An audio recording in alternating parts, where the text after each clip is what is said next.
Hello friends, welcome to our channel మాట ముచ్చట. వెంకటేష్ ఇంట పెళ్లి బాజాలు మోగాయి. ఆయన రెండో కుమార్తె హవ్యవాహిని వివాహం విజయవాడకు చెందిన డాక్టర్ పాతూరి వెంకట్రావు కుమారుడు డాక్టర్ నిశాంత్తో ఘనంగా జరిగింది. హైదరాబాద్ రామానాయుడు స్టూడియోస్లో ఇరు కుటుంబ సభ్యులు సన్నిహితుల సమక్షంలో ఈ వేడుక జరిగినట్లుగా తెలుస్తుంది. ఎలాంటి హడావిడి లేకుండా శుక్రవారం రాత్రి 9:30 వెంకటేష్ కుమార్తె వివాహం జరిగింది. ఇక ఈ వేడుకకు సంబంధించిన ఫొటోస్, వీడియోస్ సోషల్ మీడియాలో వైరల్ అవుతున్నాయి.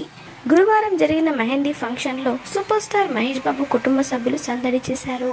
ఆయన సతీమణి నమ్రత, అలాగే ఆయన కూతురు సితార మెహందీ వేడుకల్లో పాల్గొన్నారు. తాజాగా వెంకటేష్ కూతురు పెళ్లి వేడుకకు సంబంధించిన ఫోటోలు సోషల్ మీడియాలో హడావిడి చేస్తున్నాయి. ముఖ్యంగా నూతన జంట హవ్యవాహిని నిశాంత్ కలిసి ఉన్న ఫోటోలు సోషల్ మీడియాలో బాగా ట్రెండ్ అవుతున్నాయి. ఇందులో వెంకటేష్ కుమార్తె హవ్యవాహిని ఎటువంటి హడావిడి లేకుండా ఎంతో సాంప్రదాయంగా కనిపిస్తున్నారు.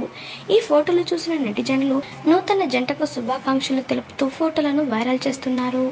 కాగా ఈ పెళ్లి వేడుకల్లో వెంకటేష్ తన భార్య నీరజతో కలిసి కనిపించారు. మరి మూడు ముళ్ళ బంధంతో ఒక్కటైన ఈ జంటకు మీరు కూడా శుభాకాంక్షలు తెలపాలనుకుంటే కమెంట్లో మీ విషెస్ ని తప్పకుండా తెలియజేయండి ఫ్రెండ్స్. మాట ముచ్చట ఛానల్ని తప్పకుండా సబ్స్క్రైబ్ చేసుకోండి. అలాగే పక్కన కనిపించే బెల్ బటన్ ని క్లిక్ చేయడం మర్చిపోవద్దు. దాంతో వెంటనే మేము అప్డేట్ చేసే లేటెస్ట్ న్యూస్ ని మొదటగా మీరు తెలుసుకోవచ్చు. Thanks for watching this video.